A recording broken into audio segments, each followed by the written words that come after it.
Be cool, be kind, be classy. The cupcakes so sweet and sexy. Have fun and enjoy the journey. Just have a good attorney. No big whoop, no biggie. She lives near New York City. And not just a YouTube show. When you know, you better grab a straw. Learn about the law. It's cool here in the shade, sipping motions of lemonade. Cool heads will prevail, kindness will never fail. Be classy and vastly wise. Oh, Melanie Little is going live. Oh no, where is Melanie? Follow the island's melody. Is a concert within reach. No surprise, she's at Jones Beach. She heard some music far away. Captain Jack's at Harbor Bay. He sings and his piano plays. Not all sounds are waterways. Speaking Yiddish and Latin, it's not just for Manhattan. It's for Goethe and Machegas. Ridiculous that insanus. Oy vey, Marcus. Prosecution, that's for schmucks. Be cool, be kind, be classy. My cupcakes sweet and sassy. And not just a YouTube show. When you know. Cool heads will prevail.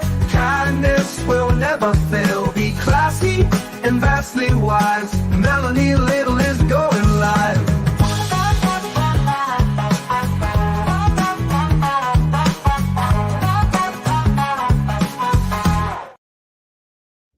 Hello. Good morning. It's afternoon, actually. Good afternoon, my friends. Thank you so much for coming to join me or continuing to join me. Those of you who came over this morning from the Karen Reed SJC appellate arguments coverage that we did this morning, starting at 8:45 a.m. here on the East Coast. And it is now noon, a little after noon, Wednesday, November 6, 2024. And today I want to start covering with you the Daniel Penny trial out of Lower Manhattan. My voice is going, I know. I'm going to do the best I can. I did a show initially on this a long time ago. I think it was even before the Karen Reed trial. And I forgot to link it below, but I will. For those of you who want to go through the original indictment, I think we did the probable cause affidavit and some of the original filings in the case. Daniel Penny is a 26-year-old Marine who is currently on trial in Lower Manhattan for manslaughter and negligent homicide in the death of Jordan Neely. Daniel Penny is a Marine. So much of the reporting that I'm reading, there's not a ton of coverage on this case. I can't believe it. They're referring to him as a former Marine. No, once a Marine, always a Marine, semper fi. He's not a former Marine, he is a Marine. He's not on active duty right now, but he's still a Marine, damn it. Daniel Penny faces up to 15 years in jail if convicted. Many of you know the story. Many of you don't. There are no cameras in the courtroom because this is New York. So I have to rely, like you do, on a lot of coverage out there that I have to cobble together because nobody's really doing incredibly comprehensive coverage with regard to each witness that's testifying and what their testimony is. And so I've had to cobble together a lot of sources that I consider to be reliable to talk to us about, or for me to tell you about what's going on in that courtroom all the way down there on Center Street, Manhattan, Criminal Supreme. You guys know about the case or you don't know about the case? A lot of you have asked me to cover it, so I'm here for it. Today we're going to do a recap of day 1 and day 2 of trial. Day 1 was last Friday, November 1st. They did opening statements, played some video. I think they had 5 witnesses, law enforcement mostly, and some MTA workers. And there was some shocking stuff found out on the first day of trial. They're making a lot of people question why this case was even brought in the first place, but you know, Alvin Bragg. I'll just leave it there. Second day of trial was on Monday, November 4th. No court on Tuesday for election day, and I don't believe there's any court today as well, and I don't know why. So day 3 of trial will be tomorrow. So we only have, as far as I know, unless anybody knows otherwise, because I get alerts from the court system and they've told me that the next day of court is tomorrow. And I want to get down there and I want to go to the trial. There are a lot of protesters outside, BLM protesters. And I think hopefully there are some supporters as well, calling him murderer, holding up signs.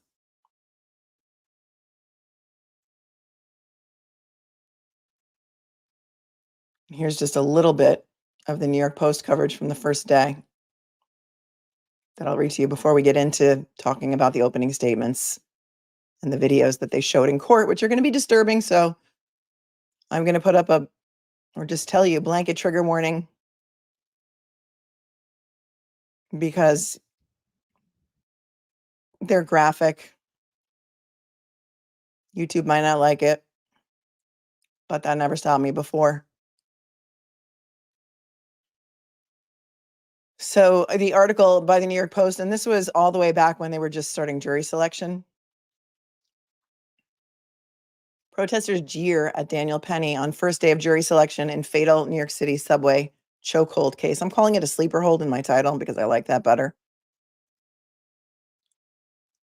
The New York Post reports Daniel Penny, the former Marine charged with fatally choking homeless subway busker Jordan Neely on a crowded Manhattan train car, stood and waved Monday to the first batch of jurors that could decide his fate, as protesters jeered at him on his way into court. Murderer, murderer, one man shouted into a bullhorn as Penny, 25, walked into Manhattan Supreme Court for the first day of jury selection on his trial. Again, this was from October 21st, where he's charged with manslaughter and criminally negligent homicide. About 50 demonstrators, including some holding signs that read "Justice for Jordan Neely" and "Racist Vigilantism Now," rallied outside the Center Street courthouse before Penny arrived.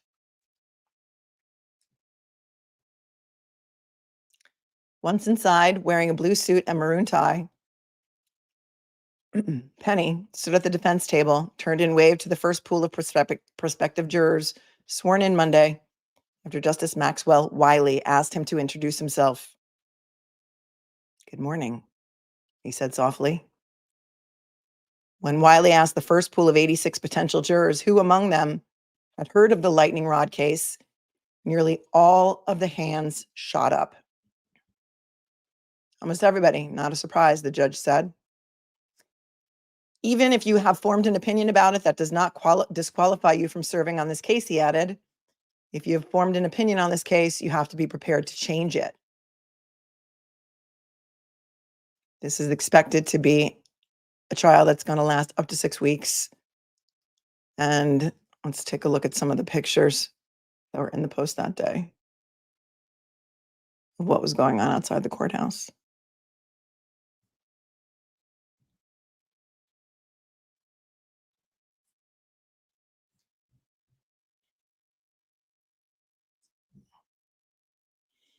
Oh, that's so funny. I'm still getting the makestickers.com video. Every single time there's an ad, makestickers.com. If you know, you know. Here's Daniel Penny arriving in court. His defense fund has raised something like over $2 million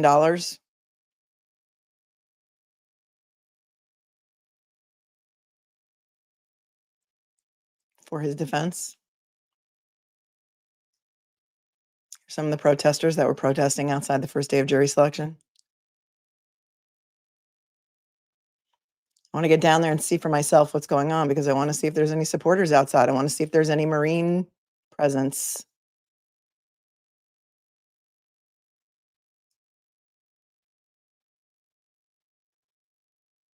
Oh, and here's a woman, Shalene Rodriguez, the college professor who threatened a Post reporter with a machete last year, was outside protesting, calling for Penny to be convicted.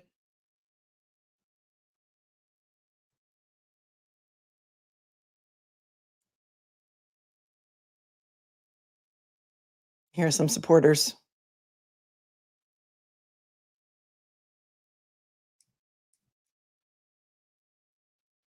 There's a still photo from the incident on the F train. I'm going to look at some video. Jane Rosenberg is an amazing sketch artist. I met her because she was also sketching Rex Heuermann. When I went, I think, during one of the court appearances for Rex Heuermann, who's the suspected Long Island serial killer. And she's an amazing sketch artist. I had a long conversation with her because we were waiting in line together before court. She's been a sketch artist for, I don't know, something like over 40 years, I think. And she's sketched some legendary people. She's amazing. It's fascinating.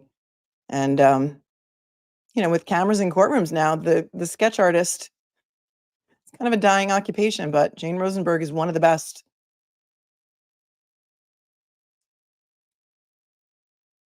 As you can see.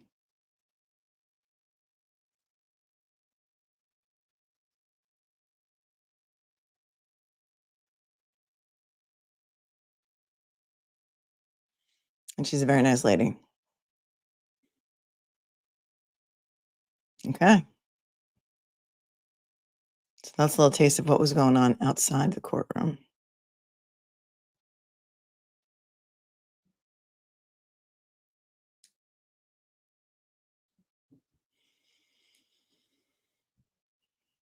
Okay, so the date of the crime, the alleged crime, what they're calling a crime, May 1 of 2023. Deanna Penny is charged with manslaughter and negligent homicide in the death of Jordan Neely, 30-year-old homeless man, on an F train, which is a subway train in New York. If convicted, Penny's facing up to 15 years in prison for the manslaughter charge and up to 4 years for the negligent homicide charge.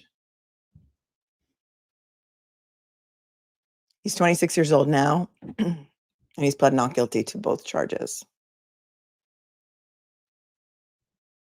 Jordan Neely was a former Michael Jackson impersonator who had been homeless, had schizophrenia, and used synthetic cannabinoids before his death, according to court records. It's been since released that I think he had K2 in his system, which is something that can cause people to behave in a psychotic manner.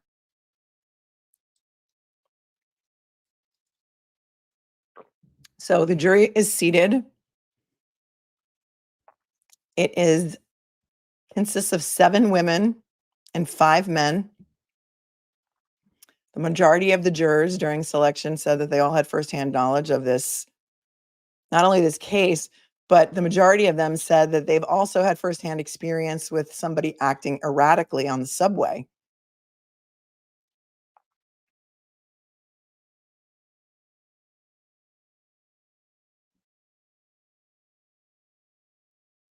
I wanted to show you this footage of Thomas Kenneth, who is the defense attorney for Daniel Penny. And he gave some comments. This was after court on October 30th.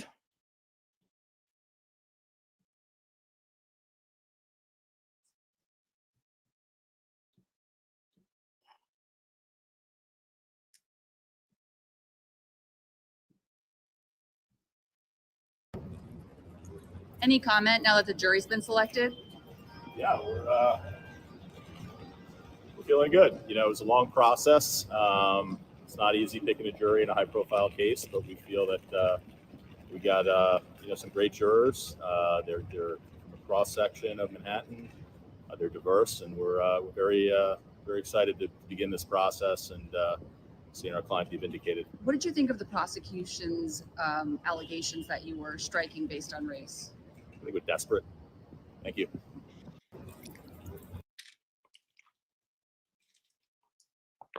Desperate. Popeye's girl says, so we can all use violence on any given day. This is going to be a question up, this is why we have juries. There's a lot of questions of fact here with regard to whether or not Daniel Penny acted in self-defense, not only in his own self-defense, but in self-defense of the many other passengers on that subway car. The woman with her baby in a stroller, the high school girl who was cowering behind another passenger. No, we can't all use violence on any given day. That's not what this is about. And I also don't think this is about race, although they're trying to make it about race. This is about good Samaritans stepping up in self-defense of other passengers, other people, and about themselves. And that's why we have juries. Race matters, love. Sorry, I disagree in this case, but if you can, you're certainly entitled to your opinions. And a lot of people feel that way. I don't see color when I look at this case, but, you know, and I don't know that New Yorkers are either. New Yorkers are coming into this with their own personal experiences of the subway, and whether or not they've experienced things like this on the subway and throughout New York, and the violence that's been going on, and the crazy people that have been let out of mental institutions, and the homeless problem, and, you know, the synthetic marijuana is the K2 is a big problem. And I will say that if my children were on that subway car when this person came on and started threatening to kill people and not caring if he lived or died, I would be happy that Daniel Penny was on that train. And also, you know, the jury's going to have to decide whether or not being trained as a Marine gave him any special skills with regard to his sleeper hold. Whether he knew better than the average person how much force to inflict and how to subdue someone. And if you've ever been on a subway car in between stations when something crazy happens, any of you who are from New York probably have been. It's a white knuckle ride until the train gets to the next station when you can run off. So, hey, D&E Pizza, thanks for coming in. Defense of others is a defense. Subduing a threat isn't automatically violence. Right. Right. You know, the danger of cases like this is that people are not going to do anything. They're not going to try and help other people when danger comes along. In my opinion, Tasha said people set fires on a moving train.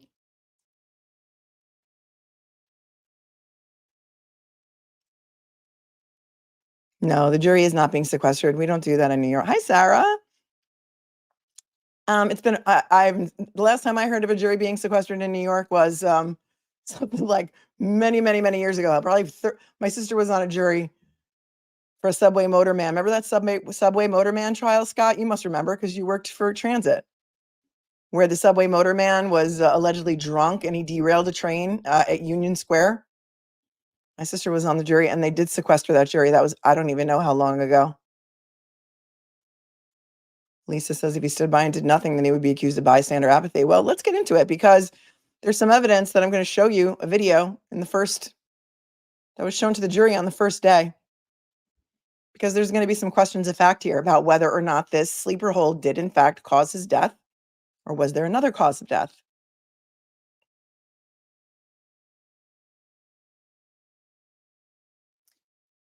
Apparently there was a lot of noise coming from outside the courtroom in the streets, and the protesters and supporters were chanting. And so on the first day of trial, which was Friday, the Judge Maxwell Wiley, told the attorneys that he would tell the jurors to ignore the noise outside the courthouse. There were demonstrators out there calling him a subway strangler, yelling murderer, things and such like that. This trial is supposed to last between 4 and 6 weeks. As far as the openings go, this is what I could cobble together. The state's opening was given by Manhattan District Assistant ADA Daphne Yoran, and this is what she said in her opening. I wish we had transcripts because it'd be so much better to read the transcripts, but we have nothing. No audio, no transcripts. We're relying on people's notes and tweets from the courtroom. Jordan Neely took his last breaths on the dirty floor of an uptown F train. At the time he died, he was 30 years old, homeless, on synthetic drugs, and suffering from mental illness. She told jurors that Penny, then a 24-year-old former Marine studying architecture, started out with laudable intentions to protect fellow passengers after Neely boarded the train and began to yell threats. But she said Penny's actions became reckless as he continued to hold on to Neely's neck, even after the train doors opened and scared riders were about to flee, and even after Neely's body went limp. By the time he let go, Mr. Neely was in the final stages of the dying process, Jordan said. She also told the jurors that they would watch the video of this incident and that it would be the most critical piece of evidence at the trial. You will watch, members of the jury, in real time as the defendant bears down on Mr. Neely's neck, she said. You will see Mr. Neely's life being snuffed out before your very eyes.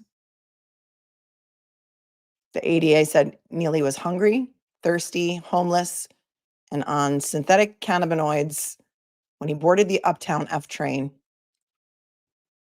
She said New Yorkers walk past people like him every day.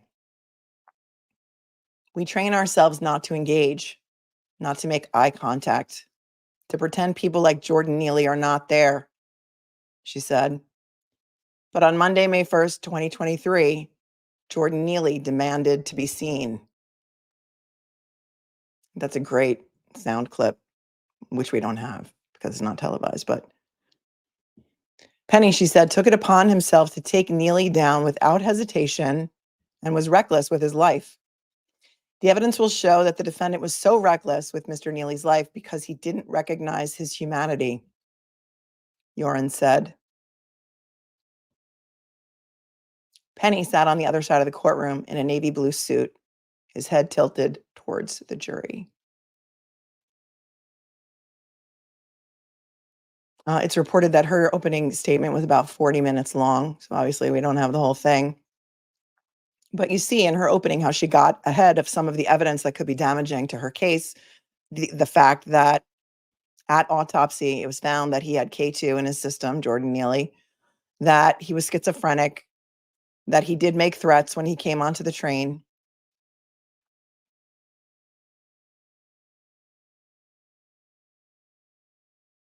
And she got into her theory of the case that, in her opinion, the evidence will show that Marine Daniel Penny was reckless. And that's why it's not a murder charge. That's why it's a manslaughter charge.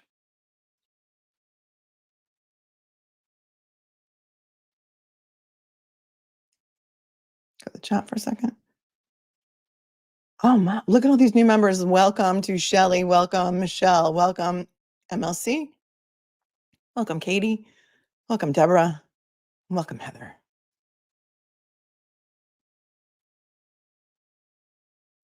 I think you're going to like it here. Then it was time for the defense to do their opening, and we just saw Thomas Kenneth. He's a very high-level criminal defense attorney. And in Thomas Kenneth's opening statement, he described Penny as a middle-class kid who grew up in an ordinary suburb on Long Island. He said that Penny enlisted in the military after high school to serve his country, see the world, and earn money to go to college. He also said that Penny had received a bit of martial arts training years earlier in the Marines. On May 1st of 2023, Kenneth said, Penny was on his way to the gym to swim laps after class at City Tech in Brooklyn. As the doors began to close at the 2nd Avenue subway stop, he said, Neely boarded, threw his jacket onto the floor, and demanded food, drinks, and money. He said Neely balled his fists and lunged at passengers as they flooded towards the far end of the train car or cowered in their seats. Neely also said he was willing to take what he wanted if the other riders wouldn't give it to him, and that he was willing to die or take a life sentence. Penny and others on the subway were petrified, his attorney said, adding that Penny decided to put Neely in a chokehold after he saw a mother hiding her son behind a stroller and heard Neely say, I will kill. When Jordan Neely threatened to kill, there was only one thing Daniel Penny could do, his attorney said. Kenneth said Penny's decision to put Neely in a chokehold doesn't mean he devalued human life. He said Penny's actions reflected just the opposite and that he was trying to restrain Neely to protect the lives of everyone else on the train. In that moment, the lawyer said, Penny could look away and pray, or he could summon the courage to protect those not able to protect themselves. Penny's lawyer cast doubt on the cause of Neely's death, which prosecutors in the medical examiner's office say was compression of his neck. Kenneth said his client didn't continuously squeeze Neely's neck and that he only held on for as long as he did because Neely was aggressively resisting. He also suggested that Neely could have died from the excitement of the incident or because he had sickle cell trait, a condition the prosecutor said was largely benign. I'm going to break for a second to say, those of you who are covering the death of Enrique Delgado Garcia with me, who was a Massachusetts State Trooper trainee who died during some sort of fighting exercise in training, some boxing exercise or MMA exercise. It's been almost 2 months now, and there's still been no information released with regard to the death of Enrique Delgado Garcia. But during one of those shows that we did together, I talked with you about a couple of other cases throughout the country with very similar facts. 2 of whom, one died, one was rendered a double amputee during these fight nights or the big fight. And in both cases, sickle cell trait was listed as contributing factor to the death. So it's interesting to see it here again. The defense argued that Penny was trying to protect other riders from someone who was potentially dangerous. This is a case about a young man who did for others what we would want someone to do for us. Words like, I'm ready to die. I'm ready to serve a life sentence. When these threats spoken in the confined space in a moving subway car, you either bury your head and pray or you stand up and protect thy neighbor. That's what Daniel Penny did.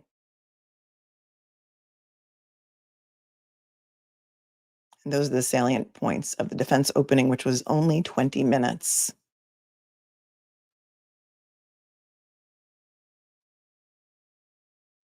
Prosecutors called 5 witnesses to testify on Friday. 3 of them were NYPD officers, and I believe the other 2 were MTA workers or from the MTA in some capacity or another. Like I said, there's not a lot of information out there. If anybody has a great source of information, let me know. Somebody who's actually thoroughly reporting on this.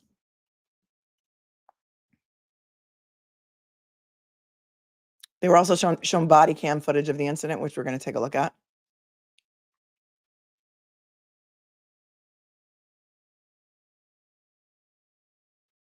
The first witness who was called to testify was NYPD officer Teodora Tejada, who responded to the Broadway Lafayette station where the train was stopped, searched Neely for a weapon, but only found a muffin in his pocket. Jurors were shown footage from his body cam, which we're going to take a look at now.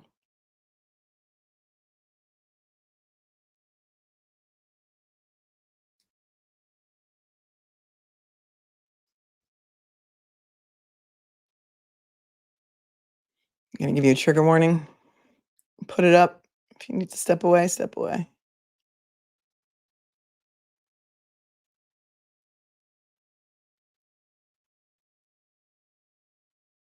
This is the body cam footage from the NYPD officers who responded to the scene. And it's going to show that when they arrived, Jordan Neely had a pulse. This was kept from the public. This was not something that was commonly known. You know, the press didn't know about it. Nobody knew about it. And a lot of people say after they saw this body cam footage, they're like, how could they have even brought this case? But it was an Alvin Bragg decision. Are you ready? Here we go. You got a pulse? I know you guys You got a pulse or no? I feel a pulse. You feel a pulse? You breathing, right? Try it on the wrist. Try it on the wrist. This one? You got a pulse. You got a pulse. You breathing? I feel like Nah, I feel a pulse. Yeah. You got a pulse. You got a Yo, pulse. man. He put him on a pulse. Stay with me. He's breathing. Relax. Get off the train. How about you get off the train?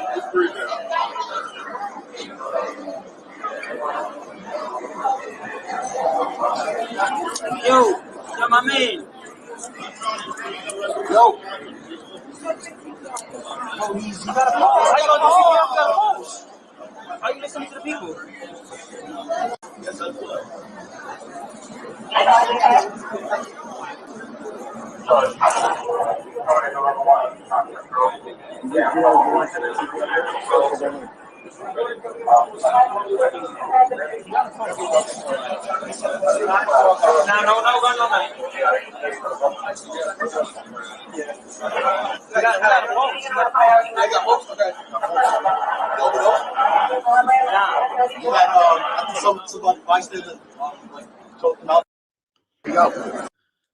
I heard at least 4, 5, 6, 7, 8 times. He's got a pulse. He's got a pulse. He's breathing. He's got a pulse.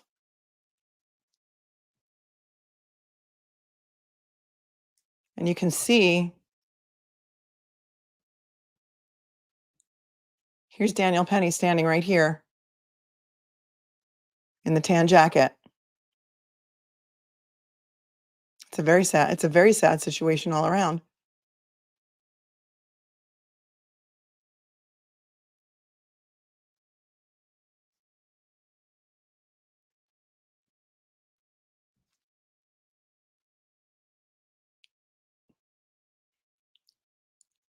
Pretty clear to me that they said that he had a pulse and that he was still breathing.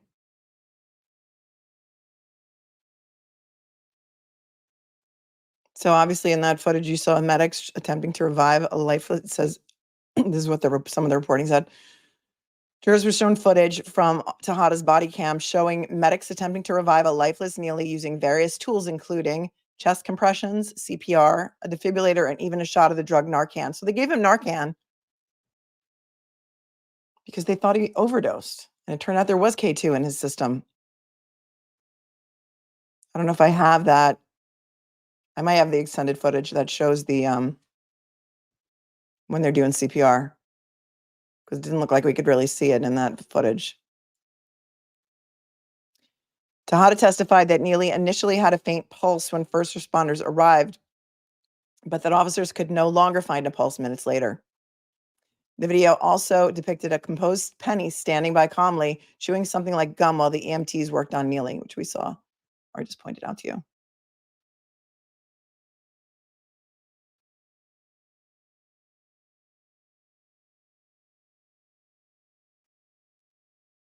And I think maybe we couldn't see it. Maybe it was not in frame when they were administering Narcan to him. We could see them rubbing on his chest and pushing on his chest. So I guess that is the same video that they're referring to. That was only about 1.5 minutes long.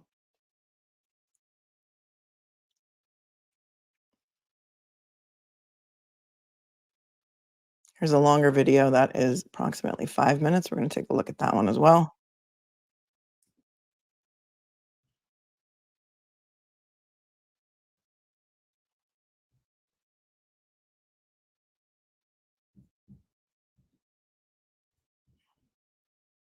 And there's a lot of background noise, so if you have earbuds in, just guide your actions accordingly.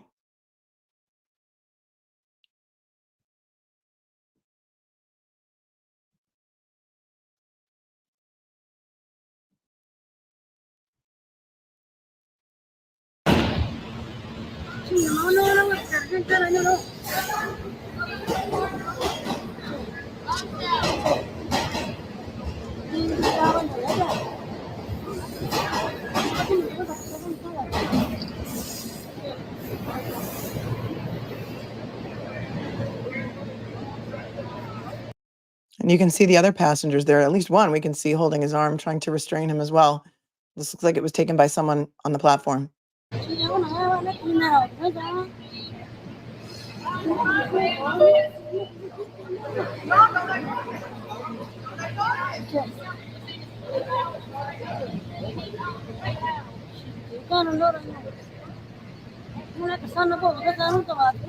una cuchilla.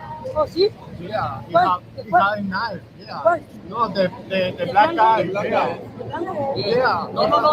The black guy. The black guy.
Where are the cops?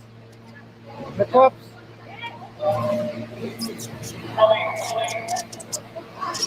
I mean, you can see despite that, we're 2.5 minutes into this, despite what we just watched on that video of the 2.5 minute sleeper hold, he's still, he's still struggling. He's still resisting. He's still, I mean, it's going to be up to a jury to decide whether they considered him a threat or whether Daniel Penny considered him to be a threat. Just waiting to get to for the doors to open.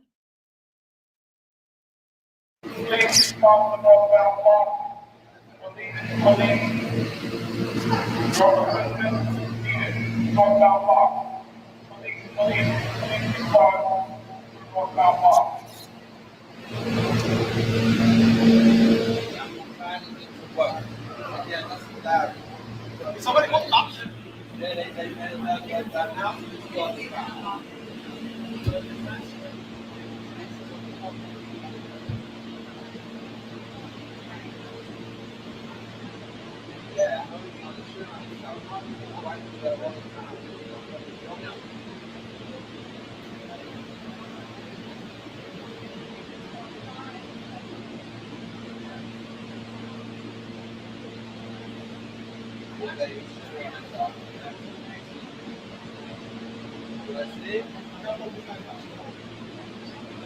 Oh, I shit on something bad enough to go. My wife is ex-military. You want to kill him now? He's defecating on himself. He's not. That's all. Sure, that's all. Yeah. Okay. But my wife. What you can hear is another passenger who's going to testify later that day. You're going to kill him. You're going to kill him. I think he just defecated on himself. Listen again. I'm going to take it back. My wife is ex-military. You want to kill him now? I'm ex-military. You're going to kill him now. It sounds like what he's saying.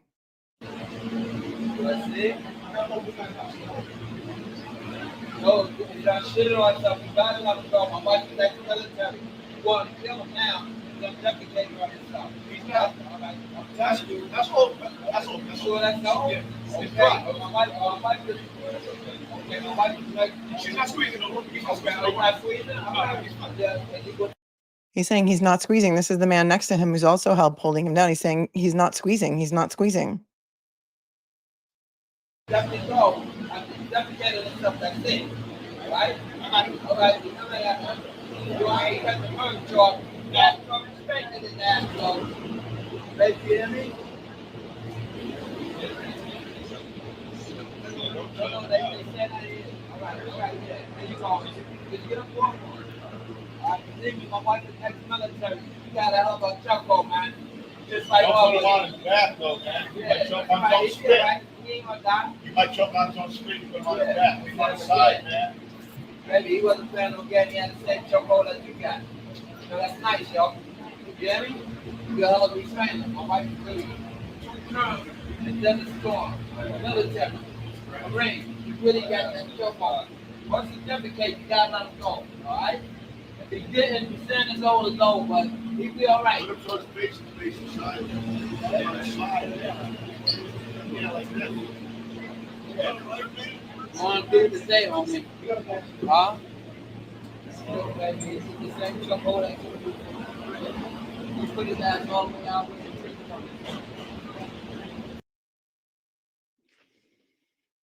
Something so funny. Auntie Bev says, obviously he was squeezing or the guy would be alive. No. Well, there's some questions about the cause of death. Could he have died from a heart attack from the K2 that was in his system? I don't know. That's why the testimony from the medical examiner is going to be so important.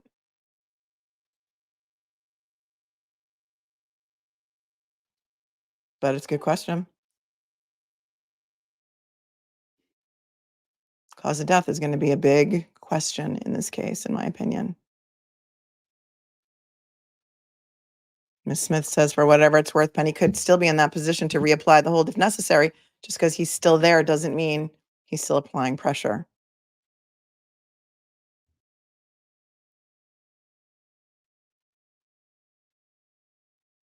That was the cause of death, Yvette. Do you have a copy of the autopsy report? Because I would love to see it if you have it. I would love to see it. I don't have a copy of the autopsy report. I don't know that it's been made public. And I don't think that the medical examiner has testified yet. Actually, they absolutely haven't.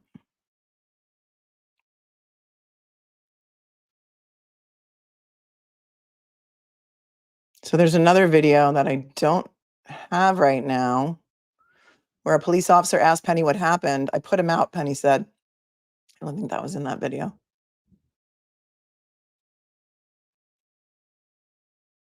The ADA asked one of the officers who responded that day, the first witness, Teodoro Tejada, whether the chest compressions worked. No, he said.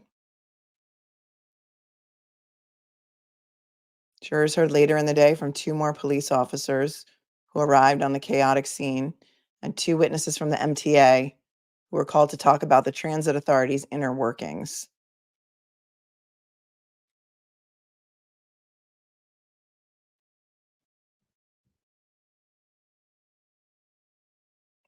I couldn't find any information on their testimony.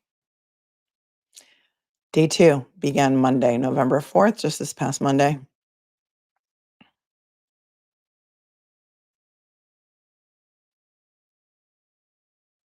And the first witness, I believe she was the first witness, was a woman by the name of Yvette Mercedes Rosario. She was a passenger on the train. I do have actually a transcript of her testimony, which I can read to you. She was 17 years old at the time. She took a video, which I believe we do have a copy of that we can watch, and she also made a call to 911, which they played in court.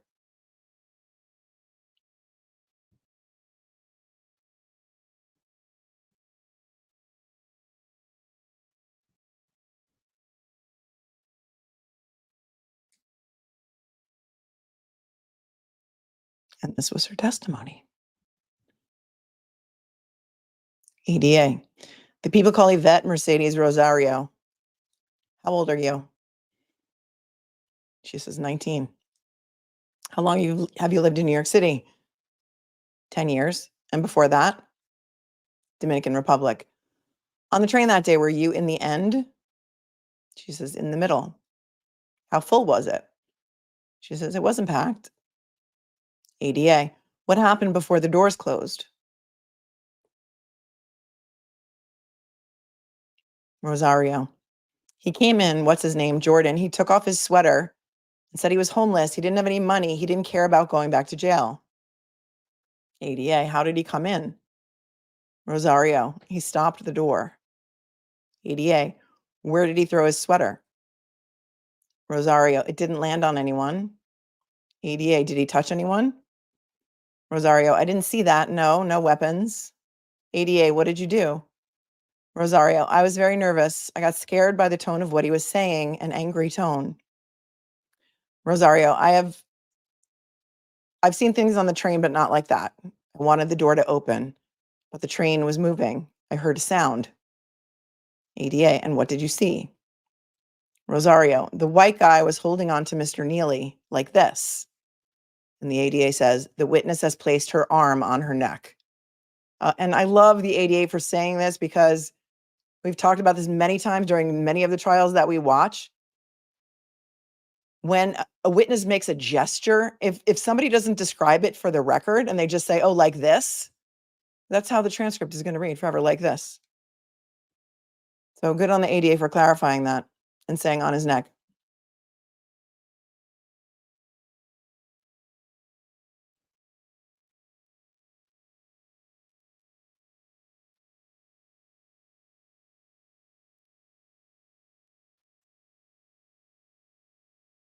ADA, where is Mr. Neely's back with respect to the white man? Was Mr. Neely lying on top of the white man? Rosario, like this, he had him held. The doors opened. I did have a video. ADA, where were you standing? Rosario, outside the car. ADA, did the white man's arm ever leave Mr. Neely's neck? Rosario, not that I saw. The police told us to go. Me and my friend, we took the D train. Jordan was not moving. They had told me. Penny's lawyer objects. Hearsay. Judge sustains that. ADA says, let me show you Exhibit 2E, which is a shaky video from the platform shown with shouting. And I believe that was the video that we watched already that looked like it was taken from the platform, the 5-minute one. ADA, did you hear someone yell, he's dying, you got to let him go? Rosario says, can you play it again? They play the video again. She says, I hear it now on the video, but I didn't hear it then. ADA says, do you know who yelled that? She says, I don't. I just wanted to leave. ADA, was the white man still holding on to Jordan's neck? Rosario, yes. ADA, People's Exhibit 7A, where are the white man's legs? Rosario, I don't know. ADA, 7B, another still, what's this? I guess that's a still photograph. Rosario says he's holding him. ADA, Exhibit 8, when was this? Rosario says after. ADA says, I don't believe I have any more questions. Judge says cross. Mr. Penny's lawyer gets up, starts his questioning. Yes, good morning. May I call you Yvette? I am Thomas. You recognize Mr. Penny? And I guess he motioned to him. And the witness looks and says, yes. Attorney says, you call Mr. Neely Jordan, but did you know him? Rosario says, no. Penny's lawyer says, in the same way you learned their names after? Rosario said, the Marine. That's what I knew. Penny's lawyer says, the prosecutor kept calling him the white man. I'm going to call him Danny. Is that okay? Rosario says, okay. Penny's lawyer says, you came and met the DAs? She says, yes. He says, you testified to the grand jury? She says, yes. He says, I'm going to ask you about that. But on the train, Mr. Neely threw his jacket. And she says, it was a sweater. Penny's lawyer says, he said he was not afraid to go back to Rikers Island jail? She says, yes. Attorney says, you recall him saying someone is going to die today? She says, yes. I buried my head on my friend's shoulder. Penny's lawyer said, then you couldn't see. And she said, I could not see. The attorney says, when you did see Mr. Neely, did he look angry? She says, yes. He says, did you pray for the doors to open? She says, yes. The attorney asks, could you tell if Danny was squeezing Mr. Neely's neck? She said, no. Penny's attorney says, you were scared Mr. Neely might get up again? She says, I was. Penny's attorney, you told the 911 operator it was Mr. Neely causing trouble? She says, yes. Penny's lawyer says, did you hear Danny say, calm down? Second ADA says, objection. And the judge says, one lawyer per examination. So you know how that rule is. The lawyer that's doing the direct of the witness is the only lawyer that's allowed to object. They're not allowed to double team. Penny's lawyer says, let me show you detective's notes from your previous answers. Do you recall calm down, calm down? And she says, I don't remember that. And the attorney says, is it possible that you said that? And she's, I don't know. Penny's lawyer says, no further questions. And that was the end of that witness. Go to the chat. Hi, Kirsten White. Says this is good for the defense.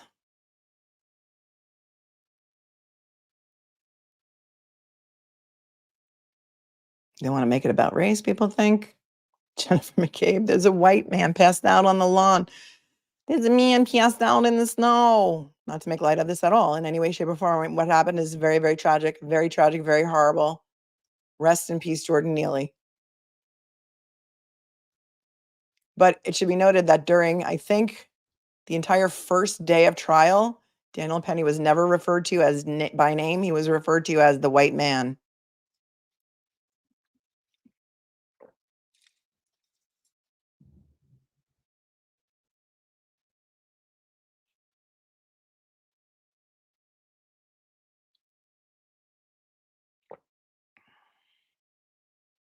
I'm going to take a look. I think this is her video. Maybe this is a different video. Let me just check my notes here.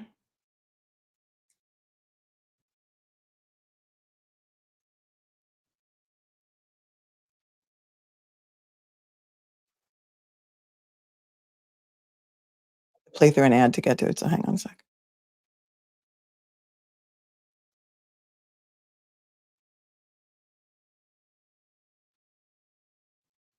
It's a short news piece, so we can watch it.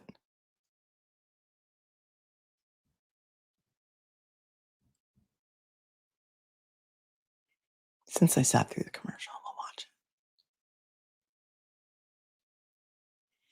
And we'll see how mainstream is reporting on this. This is ABC News Live. And witness testimony set to resume today in the deadly subway chokehold trial for Daniel Penny. The prosecution introduced never-before-seen video showing the moments after Penny held Jordan Neely in a chokehold. It shows medics trying to resuscitate Neely with chest compressions and a defibrillator. ABC News senior investigative correspondent Aaron Katursky is here with the latest. And what can we expect in court today? We're going to hear from eyewitnesses today to the incident that you just saw on your screen, where Daniel Penny held Jordan Neely in a chokehold for 6 minutes. And that's well beyond the time that authorities said was appropriate. Prosecutors are saying that after 30 seconds, the train had pulled into a station. Any passenger who felt threatened or scared had the opportunity to get off. Daniel Penny, they argued, simply held on for far too long. Let's talk about the video that the jury saw last week, because that was different than the one that we've seen played quite a bit. So what did the video show, and how are both sides arguing? Prosecutors honed in on the shots of Daniel Penny standing over the body of Jordan Neely on the subway car. There he is on your screen. Prosecutors pointed out that he looks casual, that he looks indifferent, and he is overheard. I'm going to take that back because this is the body cam footage that we don't have. So this is body cam footage from May 1st of 2023. It looks like it's 2:34 p.m. if the time is even accurate, or if it's UTC -6. I don't know, because we didn't get to hear the UTC -4. So let's just watch this body cam footage.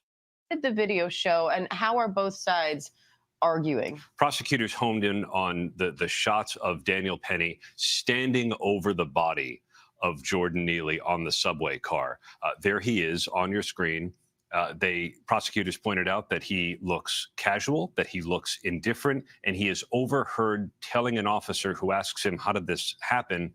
I just put him out.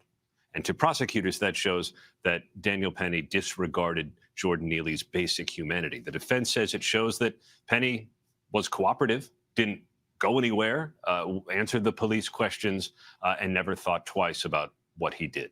Did they talk about whether Okay, and Little Miss Red Velvet makes an excellent point here. Lots of witnesses, though. He's trained to be calm in stressful situations. What do they expect him to be doing? or not he knew at that time that Penny was dead? And did they know at that time that he was? It was evident that he was. They at first thought they detected a pulse, then they didn't. They tried chest compression. See, this is what I'm calling misreporting now, because we just watched the other body cam footage where they clearly said 3, 4, 7, 8 times, I have a pulse. He has a pulse. He has a pulse. He has a pulse. He's breathing. So another good example of misreporting. They tried a number of maneuvers, as you see there, that's the chokehold, but they tried a number of maneuvers to resuscitate Jordan Neely that were unsuccessful. Prosecutors said that as a Marine trained in martial arts, Daniel Petty should have known that his chokehold would turn fatal. And so they said he completely, recklessly disregarded that risk. Now, Aaron, what happens next in this case? The eyewitness testimony is going to continue, and it's interesting because there are a number of different kinds of eyewitnesses. Some agree with the defense that Jordan Neely was terrifying. One woman kind of blocked her kid with a baby stroller as she thought that Neely was advancing toward her, making threats to kill everyone on the train. Prosecutors said he was high on synthetic marijuana. He was yelling. He was threatening, but it was not as scary as the defense is making it out. And some eyewitnesses are expected to say as much. All right, Aaron Kotursky, Not as scary as some of the witnesses are making out. I think that some people's perception of scary is different from others. And that's why I thank God there's a jury in this case and not that guy on the jury, is all I'm saying. And Emily says, you don't use a defibrillator unless there's a pulse. They said he was defibrillated. Right? Right, exactly. Exactly. The My Thrill King says if he was acting emotional, they would use that against him. Yes, everyone, please hit the like button while you're here. It's a nice intimate stream today. Yeah, dude, me too, Janai. So disappointed in sensationalist like mainstream media is dying. They know it. They know it. They know that nobody's watching it anymore. They know that you guys go to YouTube for your reporting. That's why people like Nancy Grace are out there saying that all YouTubers are horrible and attacking victims' families, and it's couldn't be further from the truth. Sassy Bartender says New York City is terrifying these days. Yep, it was sent that it was K2. I don't know a lot about K2, and I don't want to Google it. Because if anybody ever got a hold of my Google search history, I'd just be in jail. Look at Richard Allen.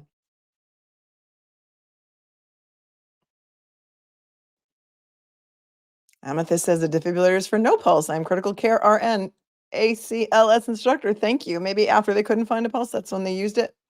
But we did hear like 8 times he has a pulse, right? And he was breathing. And then maybe when the pulse faded and they couldn't feel it anymore, maybe that's when they did. Because I don't see any video of the defibrillator. That's right, Just Beth. People who live in New York City are used to a certain level of scary. This was clearly beyond that level. And like Scott says, who worked down there for 25 years, maybe not all 25 of it, in the system, in the subway system, it's an entirely different world in the subway. It is.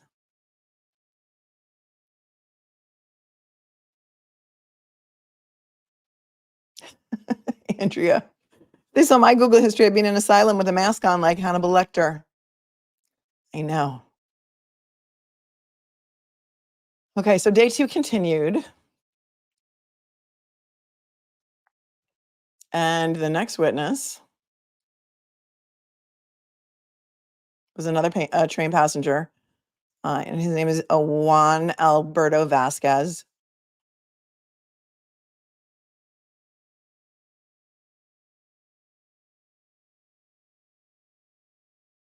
Here's a description of some of his testimony. When a man stuck his hand through the closing door of an uptown F train, squeezed inside, threw his jacket on the ground, and started yelling, Juan Alberto Vasquez took out his phone and snapped a photo, he said while testifying in a Manhattan courtroom this past Monday. That was day 2. Vasquez, an independent journalist from Mexico, said it was moments later when he started to film a video after another passenger, Daniel Penny, wrapped his arm around Jordan Neely's neck, and brought him to the floor. Vasquez said in court that he thought the violent encounter was out of the ordinary and should be documented. Well, it's too bad nobody got any video of him coming into the subway car and behaving erratically, or maybe he wouldn't have been charged. I don't know. So we have to rely on eyewitness testimony to describe what happened. Prosecutors also showed an extended version of the video Vasquez posted online. The 5-minute recording, so that's the 5-minute recording we watched earlier through that looked like it was taken from the platform. It says filmed partially from the platform at the Broadway Lafayette station and partially inside the train car, shows Penny underneath Neely with his left arm wrapped around Neely's neck. 2 men stand on either side of them, one holding Neely's left hand. In a portion of the clip that hasn't been published before, Neely uses his free hand to tap the other man on his knee and wave. As that man crouches towards Neely, Penny keeps his arm wrapped around Neely's neck. I don't know if it was that clear where his arm was, but that's the way this reporter is describing it. Jurors watched as Neely tried to break free, his sneakers squeaking on the floor of the subway. Vasquez described this to jurors as Neely's last effort. Then the video shows Neely's legs stop moving. A man can be heard in the video urging Penny to let go because he thinks that Neely has defecated on himself. You're going to kill him now, the man says. And we heard that in the video. That man was Larry Goodson, who also testified on day 2. He told the jurors that his fiancée served in the Marines and that he grew concerned when he saw what looked like the military chokeholds she had described in stories over the years. He said he became particularly worried when he saw what looked like brownness and wetness on Neely's pants. Goodson said Penny wouldn't respond or let go of the chokehold when he warned that Neely might die. Shortly after, Goodson said he walked away and boarded an Uptown D train. He still had to get to work.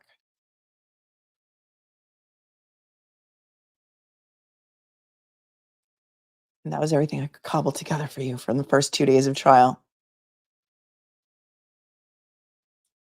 And the comments are, so it was an overdose. We've seen this one before. What say you? Thoughts? I'd like to know your thoughts.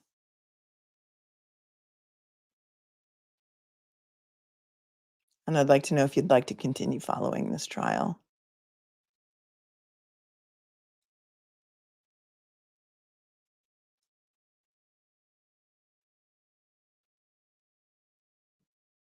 Michael says it wasn't violent until it turns violent. Mr. Crowley says, I rode on BART for years, the undergrad and grad school at Stanford, and I definitely know how dangerous it becomes.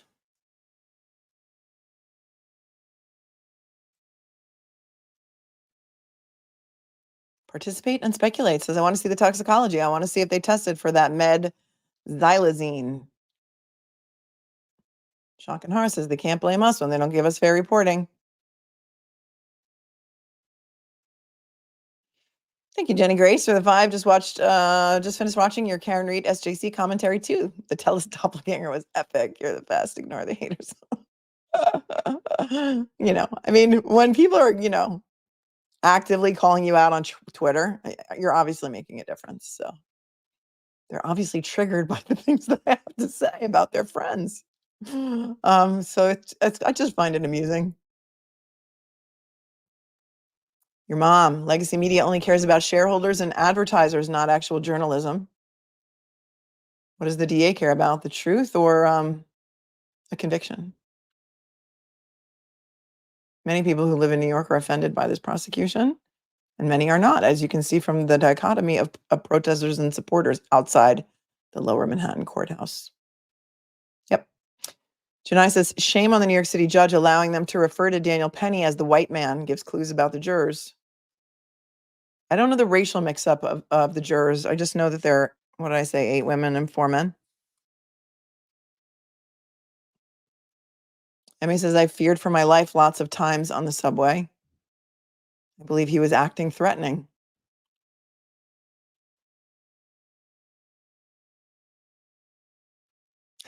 Yeah, Randy May. So Nancy Grace isn't on YouTube. Must be her twin, I see. Yep. Yep.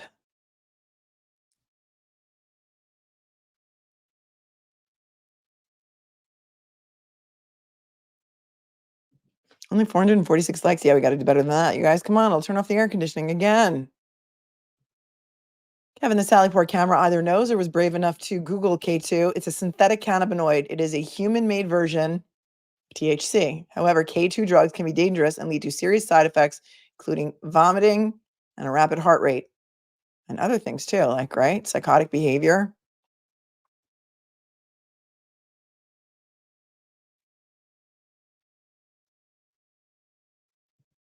Were any of those first responders paramedics? We don't know. That's a great question.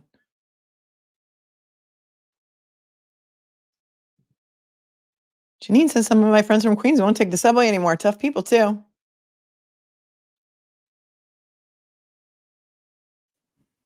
Stephanie says, hi, Stephanie. Nancy Grace is afraid of losing her livelihood because she now has competition.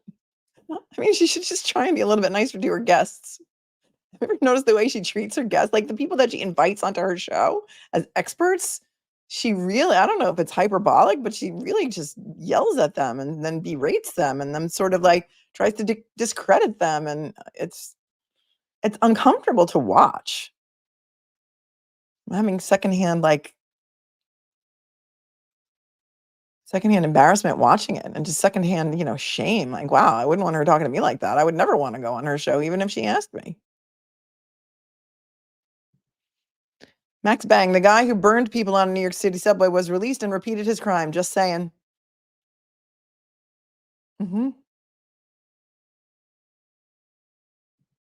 Scott says FDNY EMS has a policy not to pronounce DOA and an ambulance. They either do it on scene or they let the hospital do it.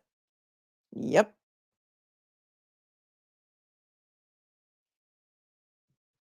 Oh, hey, Sherry. Did somebody give you my email? Because you may already have it. Let me check my email. Thank you, Sherry. You guys are so collaborative. I don't know if this is the video we already played, but, we're here. We'll play it again. Yeah, I think that's the one we just played, isn't it? That's the body cam footage that we just played. Yeah. Where they were getting on the train. Thank you so much.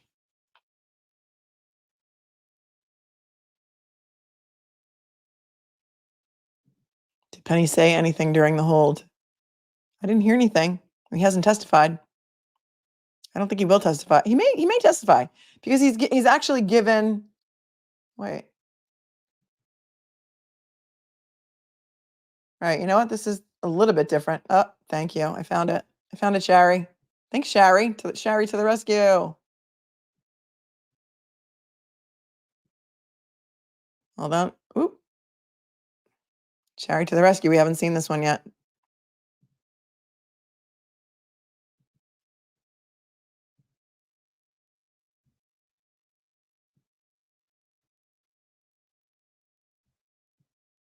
It's about 2 minutes.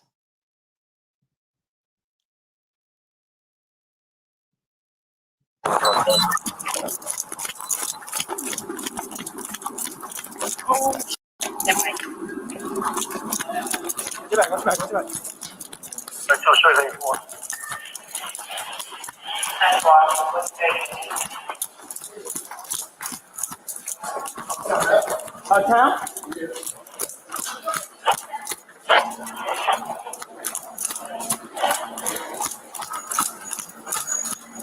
Excuse me.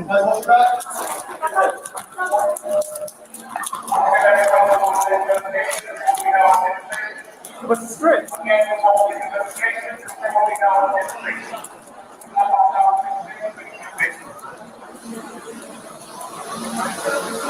What?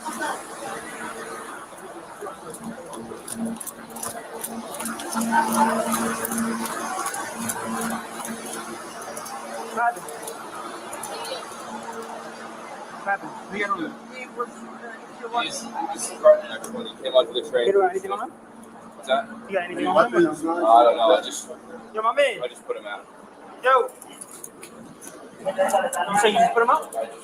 Oh. We get a bus. No fine on. You got a pulse or no? I feel a You feel the pulse? You breathing, right? Try it on the wrist. Try it on the wrist. This way. You got a pulse. You got a pulse. You breathing? I feel like Nah, I feel the pulse. Put a rush, He's unconscious now. He's not breathing. Okay, here's the chest compressions. And I don't know if the person who's saying he's unconscious now, he's not breathing, is a witness, is a first responder, because that other guy, Mr. Goodson, I think his name was, he had a lot to say in the last video that we watched. I feel like Nah, I feel the pulse. Put a rush, He's unconscious now. He's not breathing. Not looking good. Not looking good.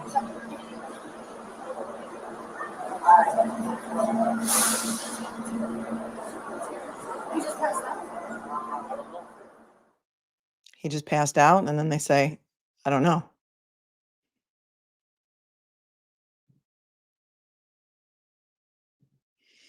Olivia says, problem with DAs going after people like Penny who are protecting the public. Stop. Is you just have more incidents like that young woman getting forcibly essayed in a subway car with other riders just standing by not helping. Little Cupcake says it's important to find out all the facts from the witnesses because we can't have vigilantes callously deciding for themselves whose life is worthless. That's right. Michael says he got a pulse. He got a pulse. Kirsten's glad she doesn't have to ride on a subway. Duncan, Idaho, thank you for the 5. A jurisdiction which doesn't televise or stream its trials is a disgrace. New York's just always been that way. I don't know why. Thanks, Duncan, for becoming a new member. I appreciate you. Welcome. Bianca, thanks for tuning in from Canada. Is that the same video that we just watched?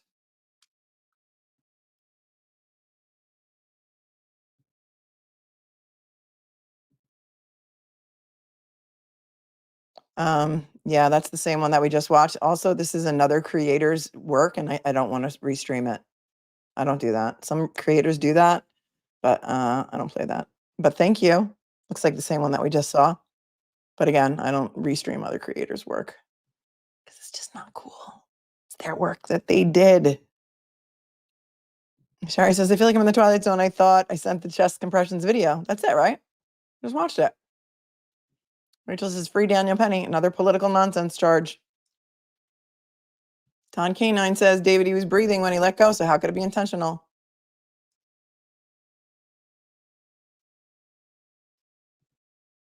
Olivia, people will stop helping, trying to protect their neighbors when you have prosecutors going after individuals like Penny instead of addressing the root problem. Jen and Ken says, New York City does not want riots. There are already lots of people demonstrating at the courthouse. Has anybody here in the chat been inside the courtroom? It's only been 2 days, but.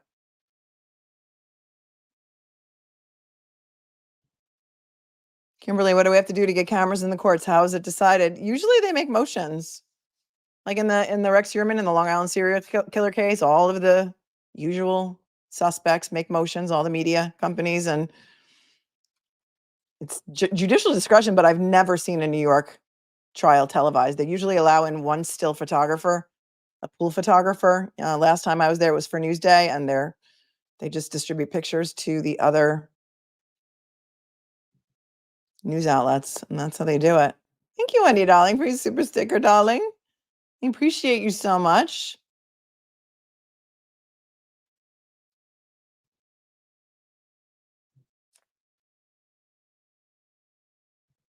Wild man's mom, in the throes of my mental health crisis, I went looking for someone willing to take me out.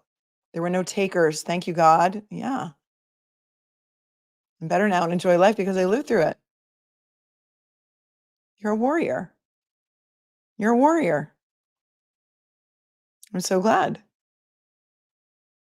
I didn't say intentionally. I said he didn't release the hold once the guy was subdued. Okay, so you guys are bickering in the chat or just stating your points nicely. Sometimes they televise sentencing, and like for the nanny who took unalive the Upper East Side kids. Terry does not trust people in power, especially when they hide what they're doing, she says.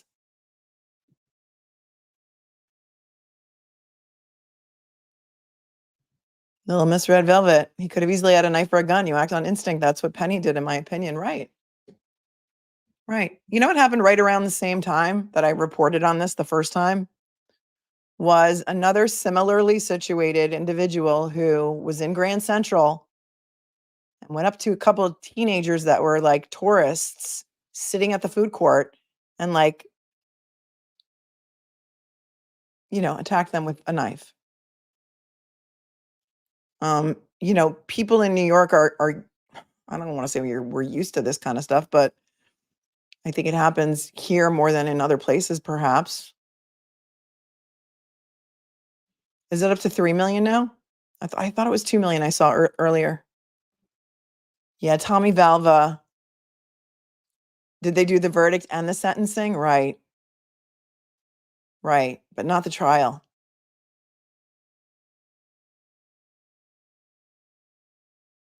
Yeah, I remember that too. I remember those two sitting in court. The step monster and the dad, the NYPD dad. That was a horrific, horrific case. You guys know about Tommy Valva? If you don't look it up. It's involving children. It's horrific. Absolutely horrific.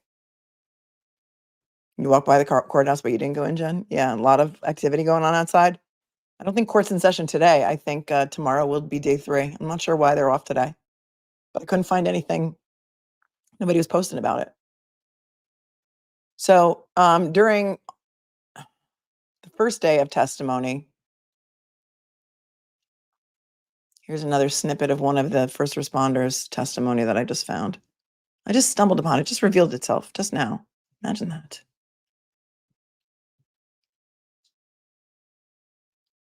New York City police officer has delivered blunt testimony during the first day of Marine veteran Daniel Penny's manslaughter trial, where he described how he believed homeless man Jordan Neely to be a dirty drug user.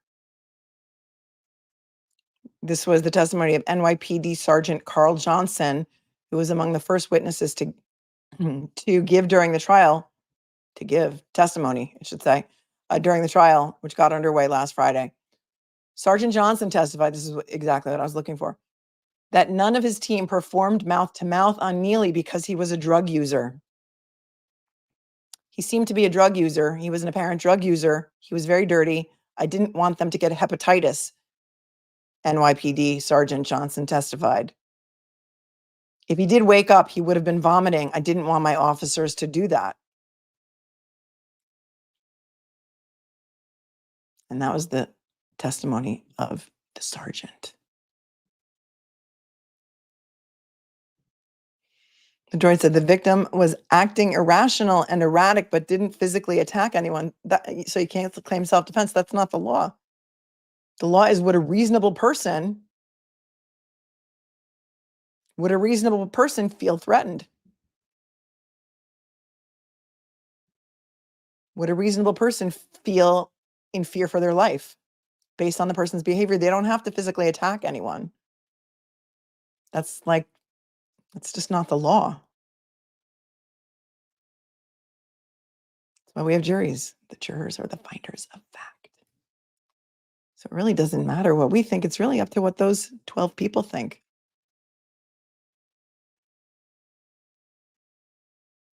In the same article are pictures. One of shows EMS. Okay, the problem is that when I have all of this stuff open on my computer, everything's. Is anybody else getting that like snap message when you're trying to watch YouTube videos and everything is like, it just shuts down the YouTube video that you're watching? I get it all the time when I'm watching other people's shows. I think we went through some pictures at the beginning of the show, but I mean, if you want me to show these, I'll show them again.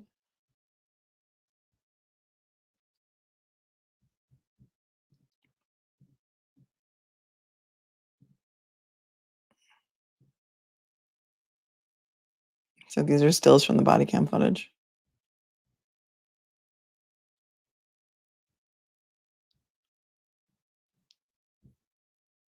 You're getting that snap thing too? Yeah, with Andrea's, yep. And other people too.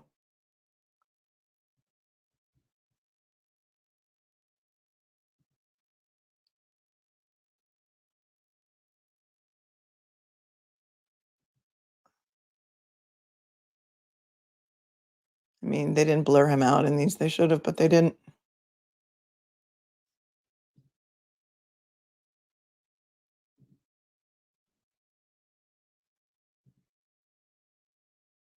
And that's exactly what I showed at the beginning of the show. Yeah, YouTube has been so messed up the past 2 weeks. Can't play picture in picture. I think it's intentional for some reason. Yeah, you know what? I use Google Chrome. Maybe it's my browser. Maybe it's a Chrome thing. Because Google owns YouTube, and that could be the issue. Now that I think of it, maybe I should try another browser. What browser do you guys use? Yeah, and yeah, right. That they probably need to increase their servers. Also, there's a lot of StreamYard issues because StreamYard was bought by, I think, an Italian company, and they've been having a lot of issues since the new owner took over. So there's that also.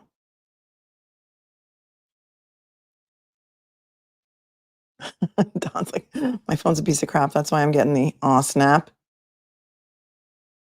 So that's where we are, my friends. That is where we are. Let me know if you'd like to continue. No, I tried the update. It didn't work. I hate Safari. I just hate it. If you'd like to continue following this trial with me, I'll be happy to do it. I don't know how much interest there is, except for all you guys that are here today. We'll see how much we get on the replay. It's important to me, so I want to cover it. I also have for you, if you would like to continue on the Menendez brothers resentencing, I have the resentencing petition to go over and a brief filed by one of the relatives of Kitty Menendez who wants to step in and say no. So if you guys are interested in going over the Menendez briefs, let me know. Because I find that also to be very interesting. Everyone, please Google the basketball scores now. Then Haas Long. Then Haas Long. Rachel, yes, if you're in court, be great to do coverage like Andrea does. Yeah, but, getting to the city every single day and then doing it, I don't know, it could be, I could try and do it. I mean, I could try and do a day or two at a time, but it's an important case. Both, please. Important. Yeah, share it out because I don't know anybody else who's covering it. Any other YouTubers, I mean? Yes, please, on Menendez. Yes, yes, yes, yes. The Menendez sentencing, I think it's been set for sometime in December. I have it on my calendar. We have a busy, surprisingly, a couple of months coming up with a lot of stuff that we're covering. A lot of cases that we're covering. Turk is back in court next Tuesday in Norfolk Superior with Judge Beverly Canone. And then we also, on Wednesday, we have a Karen Reed motions hearing with regard to the cell phone records of Bill Reed that the Commonwealth is trying to get, and the outtakes from the Ted Daniel video interview of Karen Reed's parents. Susan Smith is coming up for a parole hearing. Anybody remember Susan Smith? The woman who all the way back in, I think, was it like 1995, buckled up her two little kids in the back seat and then drove the car into the water and then claimed that they were kidnapped or something. So that's going to be an interesting one. Rubber Duck Gate is also happening next Friday. There's a hearing.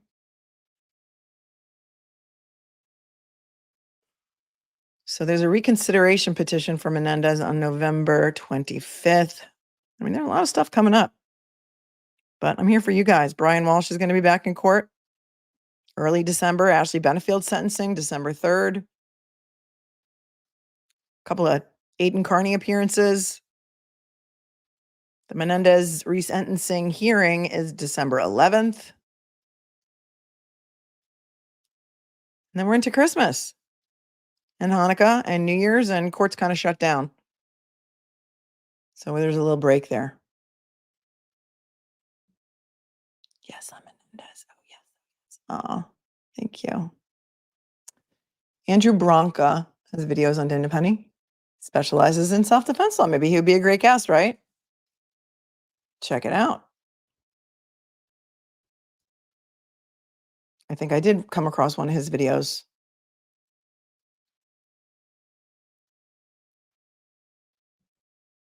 Athena says, I worked in NUC for years and a Good Samaritan saved my life. Oh, you mean New York City? That probably means with a gun. When attackers tried to hurt me on a subway, he saved my life. Thank God. Right? Wow. Loudmouse thinks they're 10. Can you ask Andrea where I signed up for line sitting in Delphi? It's not too far from me. I couldn't make it to Norfolk, but I can to Delphi. If you go to her channel and you go, I think in the video description, there's a sign up link. I don't know what it's like, some program that they use for that. And I think it's in her her video description or her channel description, but you can find it there. It's like some sort of Google spreadsheet or something. But she has it, and that's really nice of you, Loudmouse, to do that. The other night, whoever was line sign up genius, thank you. My brain is, I was up all night practically, and then I came on with you early this morning. I need a nap. It's called Sign Up Genius.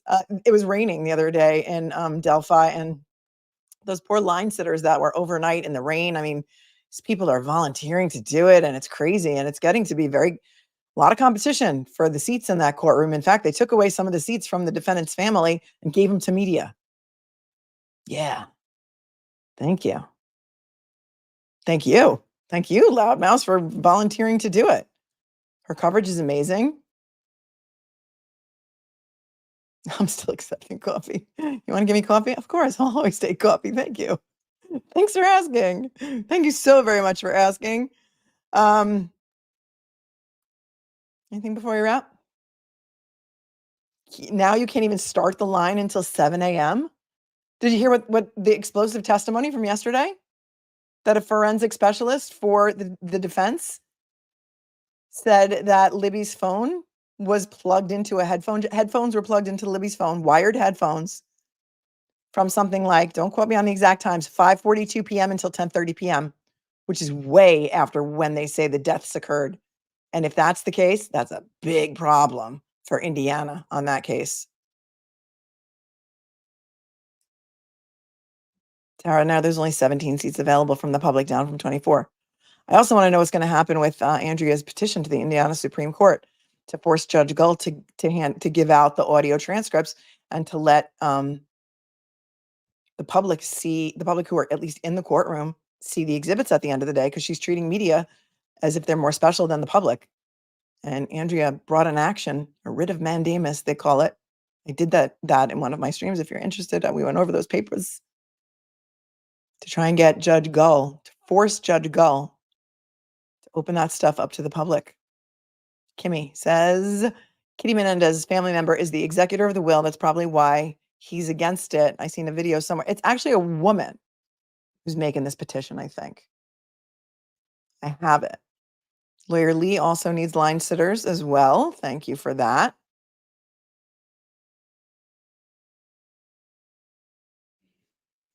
Oh, you've been wondering what my connection to Norfolk is? I do have a connection to Norfolk.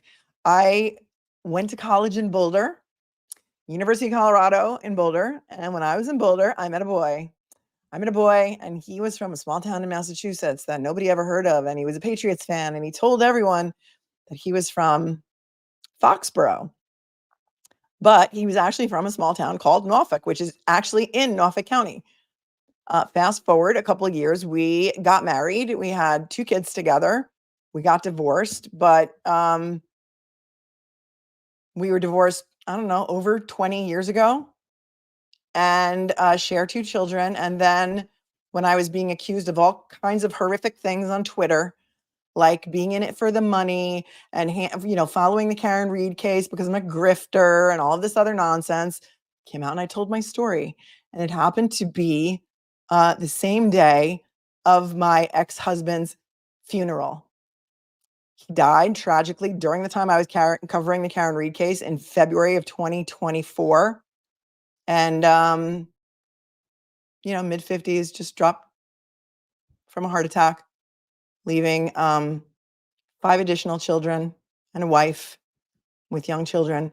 And that's my connection to Norfolk. And so when we were in college all those years ago, he would tell me stories about the local police and how horrific they were and how corrupt they were. And, he had this irrational fear of police, and I never really understood it. And then when I started digging into the Karen Reed case, the first thing I saw was that it was in Norfolk County. I'm like, whoa, that's what he used to say about those cops. And so that's the reason I became interested in it initially, was because of the location of it and the things that I knew, the backstories I had heard over 30 years ago about the local police there. And that's what made it interesting to me. And then once I started digging into the injuries and how the injuries absolutely did not come from a car accident, it made it even more interesting to me. And here we are. Nikki Mick, thanks for the deuce. I'd like to hear about Trump's criminal and civil cases. I can't do politics, Nikki. I just can't. I can't do I'm not a politics channel. There are guys who do that.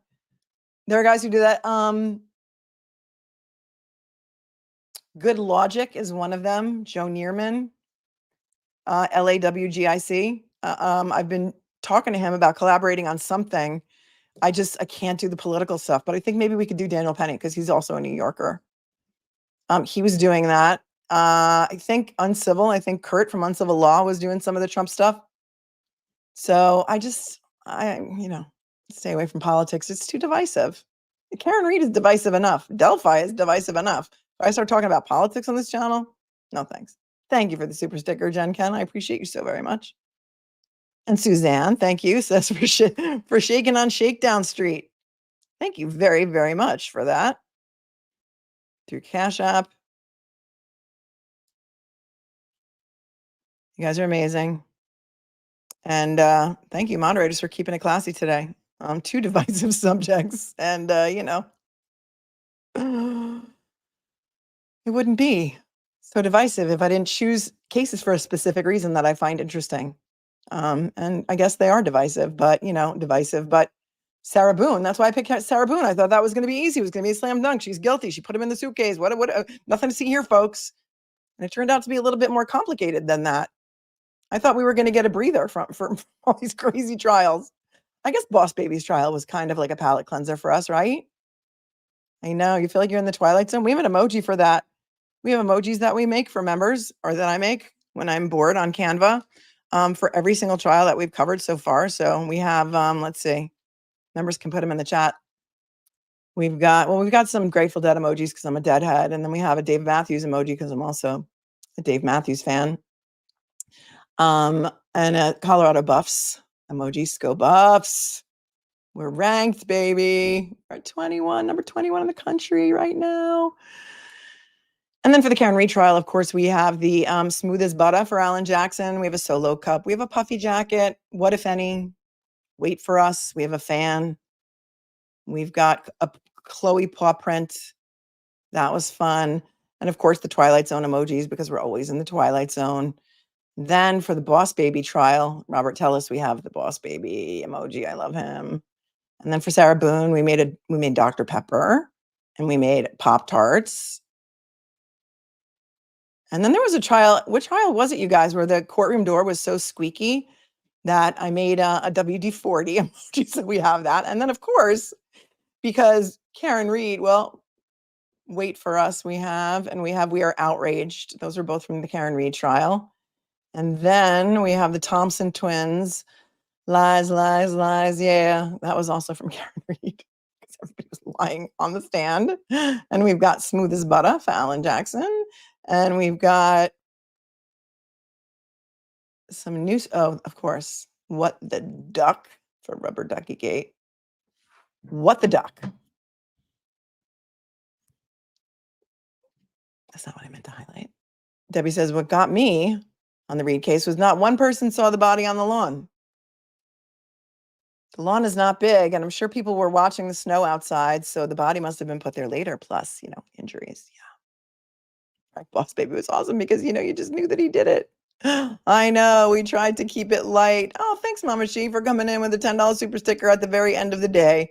I appreciate you guys so much. All right, that's all for now, my friends. Let me know what you want to do next. Share the stream, leave some nice comments. Make sure you hit the like button and do all the likey things. And thank you so much for being here with me today, mods. Thank you for keeping it classy. You've been on double overtime today, so your pizzas will be coming. And the good man's getting in there with the last minute super sticker. Thank you so much. Thank you so much. All right, you guys, do all the YouTubers like things. You know what YouTube likes, the comments, the thumbs up. Just remember, my friends, be cool, be kind, be classy. It's not hard. I swear to you, it is so not hard. Peace. I will see you all very soon.